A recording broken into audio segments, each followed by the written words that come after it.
思慧政策研究所刘素。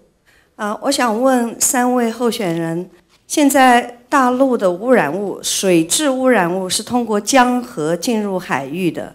讲到中华白海豚，那么海域的污染情况在香港周围到底有多嚴重？你們3位當選以後會怎樣應對香港看不見的海域水質污染？謝謝。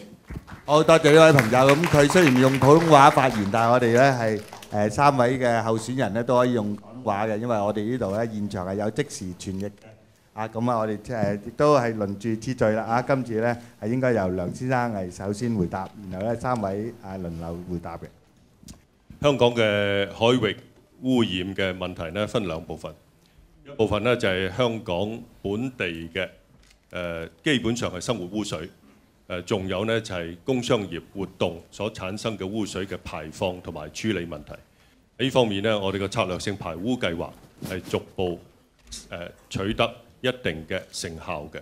因此呢，我哋海港裏邊嘅污水呢，嗰個問題污染嘅問題呢，係逐步得到解決，以至到呢，我哋喺幾個月前唔知道劉女士知道唔知道，我哋恢復咗停辦咗幾十年嘅渡海泳嘅比賽。第2個部分呢，就一定要靠內地一齊協商同埋合作解決嘅，就係喺內地經過江河流入香港海域嘅一啲污染物嘅問題。呢個呢，需要兩地呢係好好解決，因為呢個呢唔係香港本地產生嘅污水。多謝。好，何先生。嗰個海水嘅污染呢，係要透過即係我哋一路分階段所講嘅策略性嘅排污系統，以及呢亦都係要陸續我哋建立一啲嘅設施呢，嚟到係解決嗰啲所謂嗰啲經過隔嗰啲污水出嚟嘅一啲嘅廢物。咁然後先可以配合到成個嘅排污系統嗰個落實嘅。咁所以大家知道咧，最近喺呢2年前喺新界西亦都係建立整咗個廠咧，專係燒呢類咁嘅隔咗嗰啲污染物、嗰啲污水出嚟嘅一個咁嘅一個廠嚟到處理嘅。咁我哋都係支持嘅。雖然喺新界西我哋都係有好大嘅即係民意嘅關注啦，但係我哋係支持嘅。不過整體嚟講咧，我覺得我哋仲要有好大嘅努力。大家知道其實我哋嘅海水咧，依家仲係即係雖然話可以游到渡海泳啦，真係做比起30年前嘅渡海泳真係差好遠。10年前喺皇后碼頭試過跳落個海游翻翻嚟嗰陣抗議拆皇后碼頭咧，飲咗啖水真係發覺好攞命。哇！真係好多重金屬啊！我都感覺。咁所以真係大家咁內地嗰個需要合作，港粵雙方咧係需要合作，即係加強即係對嗰個水質嗰個質素嗰個關注，要大量咁樣係改善嗰個質素。呢個雙方合作係重要。好，咁我哋祝阿何先生身體健康啊！最後我哋請阿唐先生回應呢條題目。我哋10幾年前開始做個策略性排污計劃之後呢，今日而家開始一路逐漸開始有見到有成效，但係我覺得最重要呢，香港作為地球嘅一份子，我哋應該盡我哋自己嘅責任，去將我哋嘅排放呢去淨化咗，先至可以排出海洋。所以策略性排污計劃雖然取得一定嘅成功，但係呢，我哋仍然工作尚未做完嘅，跟住仲有要再進一步將佢淨化，然後先至將呢啲污染物呢將排放呢係排入水裏邊。第二方面呢，對於江河嗰度呢，呢個固然之係要同珠三角進一步協商同埋合作。我哋喺不但只有海洋嘅污染，其中一種嘅污染呢，空氣嘅污染。而家現時呢，好多喺珠江落嚟嘅船呢，佢係仲係用緊高硫嘅高含硫嘅燃料嘅。我認為我哋係絕對係可以要求所有嚟香港水域嘅船呢，都係用低硫嘅燃料，咁樣可以進一步可以減輕我哋香港自己所有嘅污染物。好，咁我哋請中間嘅朋友係邊位？最快係綠色衫嗰位女士，好似唔該。係你好，我想問咧，頭先阿唐生話啦，要喺啲人少嘅地方起焚化爐啦。我想問咧，山底其實都好少人住喎，咁係咪應該喺啲高尚住宅區嗰度起焚化爐？同埋咧，我覺得即係如果起焚化爐嘅唔係選址嘅問題咯，而係你要做好源頭分類啊，同埋做嗰啲環保嘅行業，令到我哋更加多嘅市民去多啲去投入呢個環保嘅工業裏面，先至係一個最實際、最源頭減廢嘅嘢。其實好多台灣嘅經驗，而家焚化爐都已經唔夠垃圾燒啦。點解我哋仲要堅持要起焚化爐呢？點解唔將呢個焚化爐嘅選址嘅問題放低，又應唔應該喺焚化爐嗰個問題去討論呢？咁樣，所以我覺得大家如果做特首之後，我希望你真係要源頭分類同埋減廢，同埋增加呢個綠色就業咧，係為一個最首選嘅一個目標咯，唔係要起焚化爐。要擴建呢個堆填區呢個問題咯，係多謝大家。問一問多一個題目，呢位女士，你係想係一位候選人回應啊，定係3位都回應？咁不過我哋按住次序都係由唐先生先回應嘅啦。多謝你個問題，我完全贊同你剛才所講，要減廢物咧，必須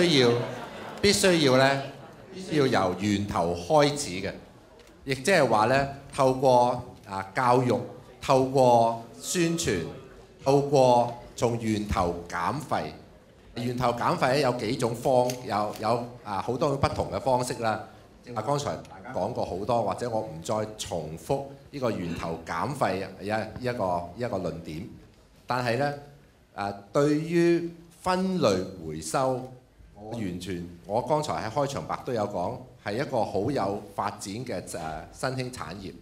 而家現時咧喺香港環保產業咧，其實做得相當辛苦嘅，佢哋嘅經營環境困難，因為喺分類嗰方面咧係做得未唔夠好，所以點樣可以進一步加強分類咧，係可以促進環保同埋咧創造新嘅就業機會，最後唔會變成零嘅。即係因為我自己喺政府度做過，所以我嘅經驗咧就話咧，你點樣分類都好咧，最終咧唔會變成零嘅。咁所以咧，最終點樣去處理剩翻落嚟嘅廢物咧？我哋社會係要認真去討論同解決。好，請阿梁先生回應。我哋社會而家已經有足夠嘅社會意識，可以俾我哋去試做一件事。如果當選行政長官嘅話呢，我好願意同我哋嘅環保團體同埋700萬市民去推動一場社會運動。呢場社會運動呢，就係調動大家積極性，我哋從家居、從工商業減少嘅源頭嗰度減少固體廢物嘅產出。我點解話我哋而家有咁嘅意識呢？我過去有2個經驗，一個呢就係推動減少菜嘅數目，就從8道菜呢減6道菜。初時以為呢訂酒席嘅人抗拒，以為酒樓抗拒，後來發覺雙方呢都好願意為咗香港嘅環境，並唔係為咗慳錢，因為慳唔到幾多錢。由8道菜改到6道菜，推行幾個月以嚟呢，反應十分好，所以我哋有社會意識嘅條件。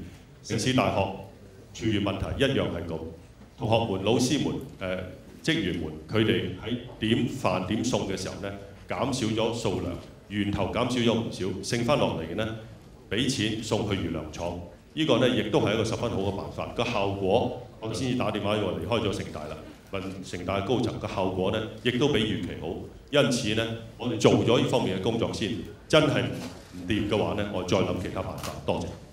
何先生，個核心問題就係咪急需要起焚化爐啊嘛？將梁生冇答到呢個問題。其實個問題係咁樣嘅。早幾年前呢已經想搬嚟屯門啦，即係嗰陣時候想先去做一個溶化爐，做一啲科學嘅實驗。咁跟住同我哋講話呢，我哋屯門嘅議員咧同我哋講話，喂，唔使擔心㗎，好高科技嘅，係唔會有二惡英嘅，咁好少重金屬嘅就咁樣。咁跟住咧話俾你聽，發到啲電咧，你哋可能會有好多嘅好處，有暖水泳池啊，有好多嘢補償咁樣。但係嗰啲居民咧好擔憂，係難以接受。咁總之咧，大家知道啦，政府咧依家傾向咗去石鼓洲啦，以為可以邊緣一啲啦咁樣。但係石鼓洲都有另外好多問題，對嗰度嘅生態環境，因為發覺到咧，如果佢嗰度要做咧，係要填海，可能要整個人工島，跟住咧可能嗰啲漁業會冇晒，即係附近長洲嗰一帶。咁於是乎咧，大家問啦，係咪又唔要完全即係漁業係咪要佢完全消滅咧香港咁樣？係好多問題，仲有好多其他嘅影響到長洲嗰個空氣嘅問題。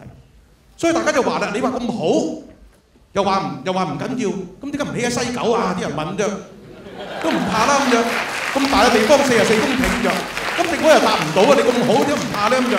所以我覺得咧，即係呢個問題要解決嘅，即係我哋點樣去到選址呢個咧，即係最後係冇一個好嘅答案，因為咧個個都會同一個理由去反對，但係咧有一樣嘢一樣嘅就係要源頭減廢，做到最盡，然後先再講。時間夠啦，好，咁我哋到呢一邊啦嚇。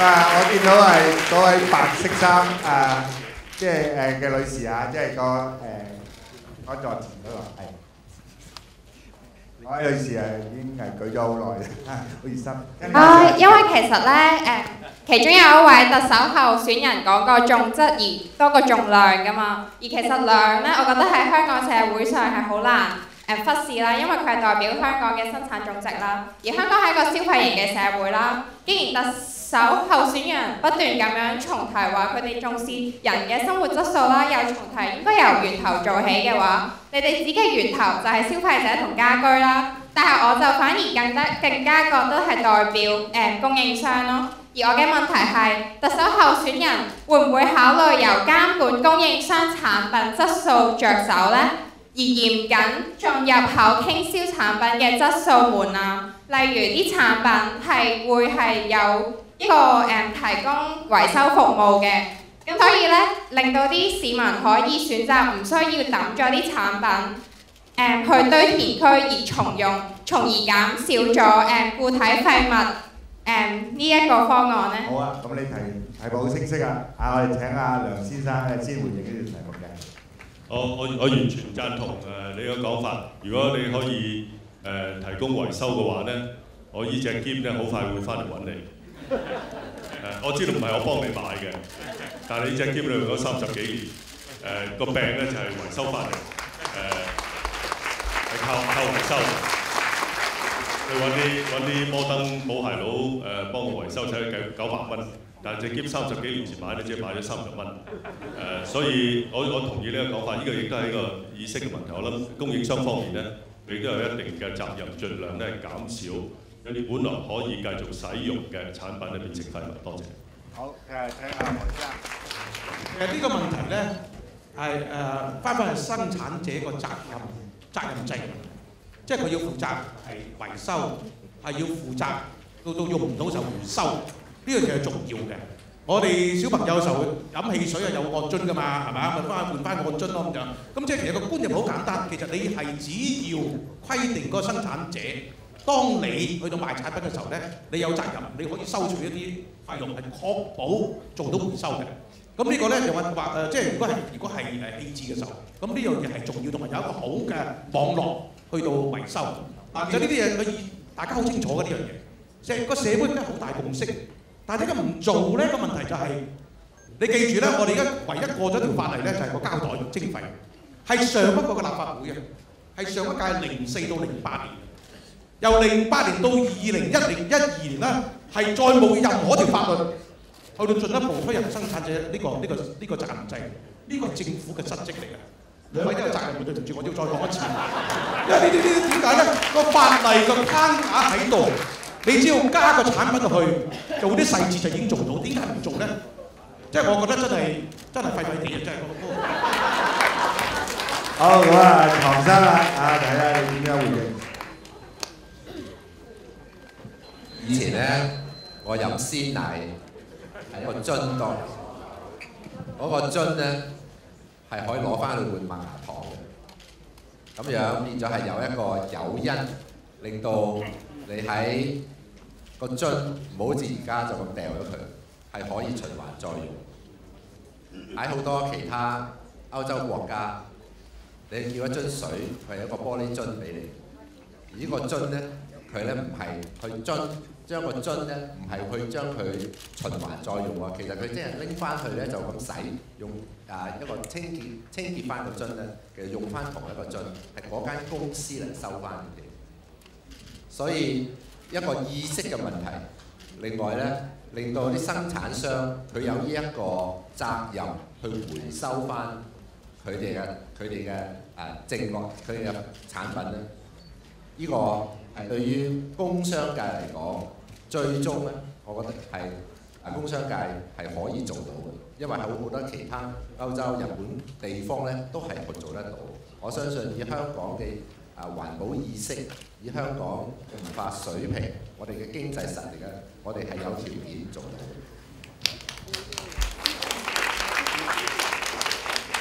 OK， 好多謝剛才3位候選人嗰個回應啦。我睇下我用咗10年嘅標咧，時間都過得好快，時間亦都咧就好緊湊。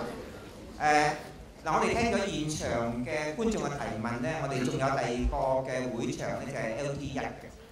咁喺處咧，我哋亦都睇到 LT1一啲嘅朋友咧，就好抱歉佢哋今天唔可以坐喺處，但係佢哋同樣咧有一啲嘅問題，我哋亦都會同樣嘅方法咧邀請佢哋咧嚟到去發問。咁你哋好啊？係你好。係嗱，我哋有3位嘅候選人咧，咁大會咧已經預先抽咗3位嘅觀眾咧嚟到去提問嘅。咁首先咧就係請第1位，咁作答嗰個次序回應咧，亦都係從何先生開始，唐先生、陳先生，咁然後咧就再嚟到輪替。咁請LT1嘅第1位嘅現場嘅觀眾。係我係城市大學嘅張潤興。咁我嘅問題好簡單，就問3位特首候選人係關於如何處理區域空氣污染嘅問題。我個問題係比較集中呢，就想3位候選人喺今日交代，假設佢哋當選嘅話，喺未來再任5年，即係2012年7月到2017年6月呢一個問題入邊嘅詳細嘅工作時間表，同埋佢嘅確實嘅工作目標。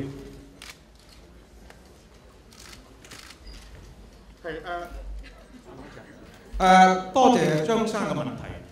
就一個大嘅目標咧，我自己作為候選人係好大膽提出嚟，就係2015年，我哋希望能夠係落實到世衞最嚴格嘅空氣嗰個指標個質素嘅指標。咁咧當然好多人就話，喂，做到呢樣嘢係好難嘅，好多人質疑，但係咧係需要好多配合嘅政策嘅。區域性嘅當然係我哋同廣東省之間嘅合作，相互嚟到咧係協力去到減排，包括到空氣啊、水質各方面都係。本地亦都係要多種嘅途徑嘅方式，源頭我哋要節能、要減排，尤其汽車係最緊要嘅。建築物仲有一樣嘢緊要嘅，佔咗一半嘅責任嘅就係發電廠。嗱呢啲嘢咧。全部我覺得係可以清晰定出一個目標，喺未來嗰5年嗰度咧，係能夠起碼達到一啲我哋嘅要求。譬如汽車對用柴油車，我哋希望要減幾多？巴士應該有幾多係即係排廢嘅要完全淘汰，以至到我哋有幾多行人天橋或者係一啲嘅電梯，個電梯係重要㗎，3萬人喺中環嗰個電梯用緊，係好有用嘅。咁所以咧，我覺得從嗰個目標要做咧，係會達得到。係，現在請唐先生。喺一屆政府5年裏邊咧，係可以做到好多嘢嘅。喺空氣方面，我哋要落實新嘅一套 AQO， 有時間表、有目標嘅時間表，同埋有一個路線圖。點樣可以做到呢個新嘅一套 AQO？ 第二方面咧，喺固體排放廢物排放嗰方面咧，廢物處理咧，我哋係可以進一步提升，不但只係要回收到55%，我哋可以提一個更高嘅目標，去到60%。又第三方面咧，到2017年之前咧，我相信新嘅一個電力公司嘅管制計劃咧，將會討論得如火如荼。我希望咧，到時咧可以傾得到，就係點樣將佢哋嘅網絡輸電網絡同埋發電咧係可以分拆。最後咧，我自己係好希望可以做得到嘅，就係喺5年內，我哋能夠進一步將我哋喺維港嘅水咧係進一步優化。到時咧係更加多人係可以參加我哋嘅渡海泳，亦都咧如果係阿何生再去參加嘅話咧，你飲一啖水咧都唔會令到你嘅重金屬咧係進一步增加。OK， 時間到，我哋請阿梁先生。我好重視香港嘅濕地保育，所以30幾年前，當香港政府簽咗拉姆薩爾條約，保護香港濕地，進行諮詢點樣執行呢個條約底下我哋嘅責任嘅時候，我出席咗一場漁農署舉辦嘅諮詢公聽會。我喺當時漁農署嘅大嘅會議室裏面坐低，主持人問大家參加嘅人多10幾20人，我哋應該做啲乜嘢嘢？當我發言嘅時候，我話第一樣要做嘅呢，就係換咗我哋呢個會議室牆上嗰張大嘅香港地圖，因為嗰張香港地圖呢，淨係睇到香港九龍新界，過咗深圳河呢，就係白色嘅，就寫住中國。呢個呢，係當時嘅心態，當時嘅政治環境。點解我咁講呢？因為我哋如果淨係保護香港邊嘅濕地，唔睇另外一邊濕地，另外一邊濕地呢，比香港濕地更加大。我哋工作呢就事倍功半。有關香港嘅環境問題，包括空氣質素問題、污水嘅排放問題等等，我哋一定要同我哋嘅周邊嘅省市合作，而且合作呢唔係單次式嘅合作，而係呢我哋有常設機制。我會要求成立常設機制，改變孤島生態，提升我哋駐廣州嘅經貿辦事處嘅功能同埋職能。多謝大家。好多謝梁先生回應。我哋現在請咧 LT1 第二位朋友嚟嘅發問，盡量簡潔。OK。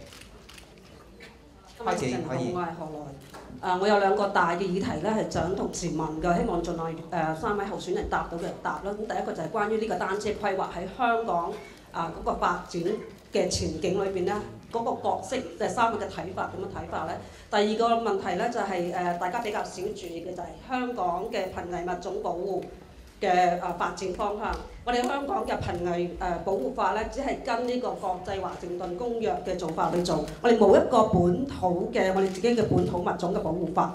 咁我哋而家我哋香港嘅本土物種咧，例如呢個亞洲水牛咧，全港即係定低200隻到，我哋嘅黃牛大概400零隻到，佢哋已經係進入緊呢個瀕危嘅階段。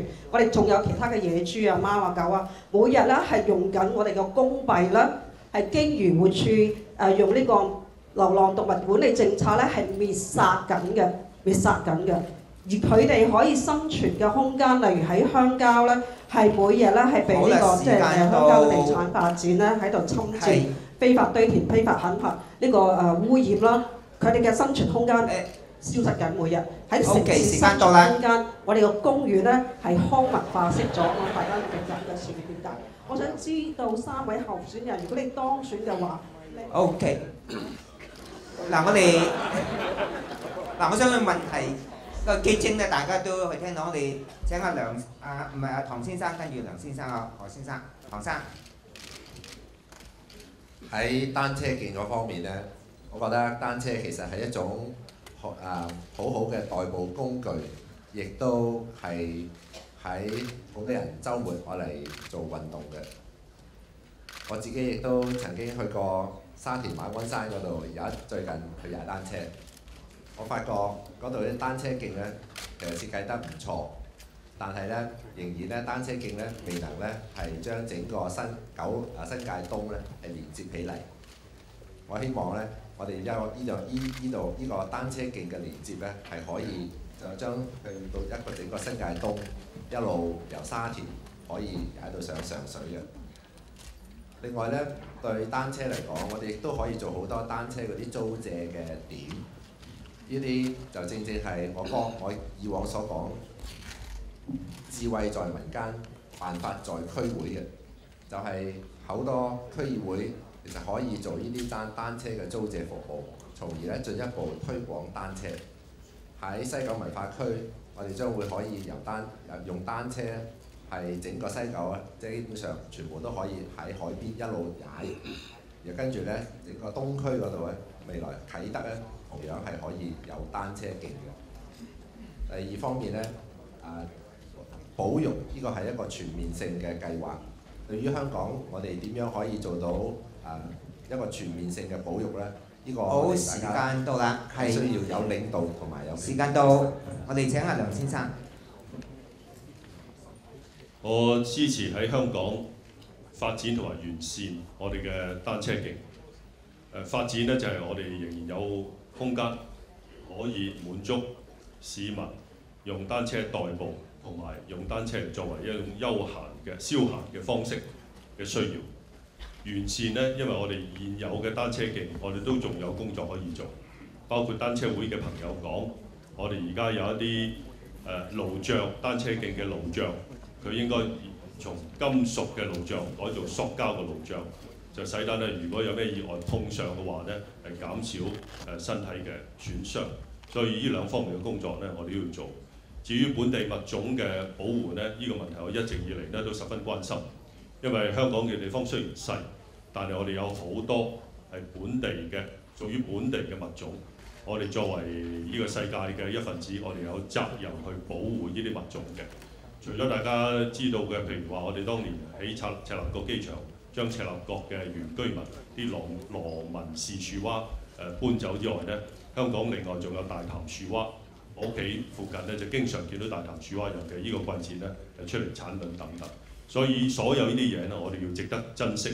其實我哋需要做嘅乜嘢呢？需要做一個普查，然後呢，我哋去決定呢點樣去保護好佢哋。多謝。好，請阿何先生。要鼓勵市民咧用單車代步咧，固然單車徑係重要啦，但係仲有一樣更加重要嘅，就係政府要接受單車係一種交通工具，唔係淨係休閒，唔係淨係得你玩下。如果正常係交通工具咧，你有地方俾人泊車得㗎嘛，係咪啊？你冇地方泊車、停泊嗰啲單車咁有咩用咧？個人踩到翻工，然後就擠喺度，跟住就俾人偷咗或者俾人剪咗搬走咗，有咩用咧咁就？咁所以呢個係最重要。咁啊單車徑咧，我哋見住佢好多，尤其係新界西係好唔掂嘅，好多斷缺禾蟲，即係揸2分鐘又要落地下，呢啲係好唔掂嘅，要好地規劃嚇。瀕危呢個絕種嘅動物咧，我哋係需要係增加我哋即係政府對呢啲問題嘅認識啊。即係我相信咧，要成立專家小組，真係要研究我哋本地嗰個特別嘅環境，同埋邊啲係需要係多啲盡力去到保育。咁呢啲我覺得要成立專家小組一定要需要做嘅。但係我就想特別加講一樣嘢，我哋嘅政府係缺乏對動物嘅生命嘅尊重同埋愛護。唔好講瀕危絕種嘅動物，每年啊〜淨係殺死嗰啲冇人領養嘅健康嘅狗貓係講緊幾千隻。點解要咁做咧？時間到啦，何先生。要搞掂呢樣嘢先啦，係咪啊？好，嗱，我哋咧就邀請喺 LT1 嘅最後一位嘅朋友嚟到去發問，佢會係用英文嚟到發言㗎。Hello, I'm Jane Hong. I've lived here since 1985. Hong Kong's my home. I hope with the new chief executive, my government can do a better job on protection of the environment. My question is this. If you become chief executive, will you cancel the Secu Chau super incinerator project? If not, why not? And it's fine to have an answer in Cantonese. I just would like an answer, please. And I would like it on the premise that Hong Kong does need incineration. Thank you. 好，一條好簡單、好重要嘅問題，我哋回應嘅次序咧會係梁先生，然後咧就係何先生、唐先生。我用廣東話答下 J。我剛才講咗啦，我認為我哋有好大嘅空間去推行一場社會運動，利用社會高漲嘅意識去做好我哋源頭減廢，因此咧唔需要用到焚化爐呢個最後嘅設施。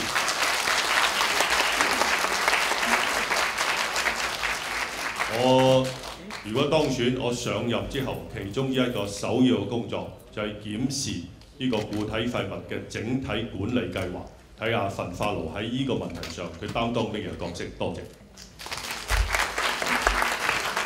何先生，今次阿梁生清楚啲啦，係嘛？我都係一樣，我係會擱置呢個計劃。首先係要做好嗰個源頭廢物，尤其固體廢物嘅回收呢個循環再造。咁政府係要大力去做，同埋咧，即係為你要增加到6、7成先好講啦，係咪？即係起碼都要做到呢個咁嘅指標先啦咁樣。咁咧就呢點咧就政府係責無旁貸做嘅。我覺得依家你去整焚化爐咧，其實係造成咗更加多嘅環境嘅另外一個新嘅環境問題。咁依家住嗰度嘅居民咧已經係提出咗好強烈嘅反對，甚至可能會有訴訟，我哋要面對嘅。咁所以咧，我覺得係要做好政府先要做好應該做嘅嘢，就係回收，好嘛？源頭回收、減廢，同埋咧係循環再造。好，請阿唐先生。我同樣係會重新再檢討整個源頭減廢同埋回收分類嘅計劃，最終係點樣處理呢？我哋會重新再檢討而家現時嘅堆填區係仲可以用幾耐，有冇地方擴充？我估計要揾地方擴充係將會好困難，我哋必須要揾個方法係去處理剩餘嘅固體廢物。個選擇係乜嘢呢？個選擇呢，仍然係一個現代嘅焚化爐嘅。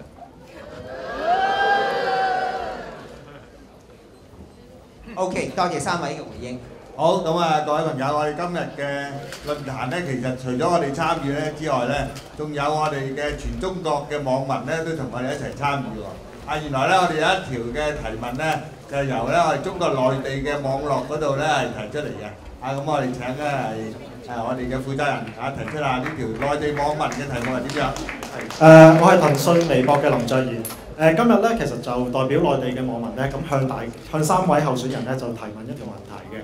咁其實咧頭先都有提過啦，有跨境污染嘅問題啦。咁其實中國內地同埋香港嘅環保政策咧，其實息息相關嘅。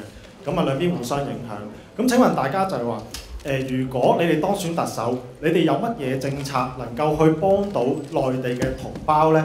咁第二就係，即係大家都知道啦，內地嘅環保指標咧就一直都有，咁但係一直都得個指字。咁睇下大家有乜嘢方法應對？好，請阿何先生先回應。如果我當選，第一件事攞翻張回鄉證先，翻去同嗰啲環保部門坐低，係嘛？要面對我哋啩，係嘛？如果大家想有啲機會，真係要支持我，要坐低要傾共同嘅指標。有好多嘢我哋香港要負責嘅，唔好認為話內地嘅嘢我哋香港人冇關係。香港人喺上高好多廠㗎，係嘛？我哋都要做好我自己嗰份。我淨係講咗生產力促進局亦都係有好多資助，我哋都要再檢視下，可以即係適量地合理地再增加嗰啲支持。咁另外咧，內地嘅指標都係啦，大家要共同工作嘅時候咧，要增加透明度、問責性。喺大家內地工作好有經驗嘅人話俾我聽咧，佢話指標嗰時候就做得唔錯㗎。不過當佢落實嘅時候咧，就落差甚大。咁因為咩問題咧？因為好多地方真係有貪腐嘅問題。咁呢啲我相信透過透明度、增加透明度、增加問責性，確保指標係能夠落實。咁我相信咧，呢樣嘢係能夠產生立竿見影嘅作用。但係兩地加強頻密嘅合作，訂立清晰嘅目標係最重要嘅。多謝。好，咁請唐先生回應。大家有冇留意到？喺夏天好多時候係吹南風或者東南風，我哋香港藍天白雲嘅日嘅時間係多好多。因為當我哋吹南風或者東南風嘅時候呢，就會將香港嗰啲污染物呢，空氣污染呢係吹咗上廣東珠江三角洲度。冬天吹北風嘅時候，就有啲上面嘅污染物吹翻落嚟。所以香港同埋廣東嘅合作，我哋必須要透過互諒互讓，透過一個共同努力去達到減排。喺過去就粵港合作嘅減排目標，我哋已經達到咗。而家喺度制定緊一套新嘅指標，呢套新嘅指標咧，一定會比過往嘅更加嚴謹，同時咧亦都規管執行上咧要求係更加高嘅。我覺得咁樣係對廣東同埋香港嘅市民係負責任嘅做法嚟嘅。好，咁我哋最後請阿梁先生回應。香港點樣可以幫到國家喺環保方面嘅工作做得更加好一啲？我覺得呢，有一個咁嘅目標，就係兩地加強協作，互相提高。有一啲嘢呢，我哋可以向國家提出嘅、提供嘅；有啲嘢呢，我哋要向內地學習嘅。所以呢，兩地協作，互相提高3個層面。政府層面、公司層面同埋個人層面。政府層面就係乜嘢呢？我哋做多啲政府對政府，就係 government to government。我政綱裏面都有提到嘅工作。我頭先亦都講到呢，我哋要同內地，包括中央同埋呢鄰近嘅省市政府設立常設機制，就環保問題，我哋交換意見、交換計劃同埋協助一齊去做事。喺公司層面呢，香港有唔少嘅環保公司，包括一啲專業服務公司。佢哋喺香港同埋世界各地提供環保服務呢，係有一定嘅水平、一定嘅成效嘅。喺呢方面，我覺得我哋可以繼續向內地呢推薦我哋呢啲香港公司嘅服務。個人層面，大家都記得國家申請奧運嘅時候呢，廖秀東博士佢未作為局長嘅時候，佢幫國家喺環保問題上做工作。爭取成功辦到北京嘅奧運會，所以呢，在座好多環保界嘅朋友，我鼓勵大家都發揮大家嘅力量，一齊為國家，包括香港呢個特別行政區嘅環保工作做好貢獻。好，時間到啦。嗱，今天呢就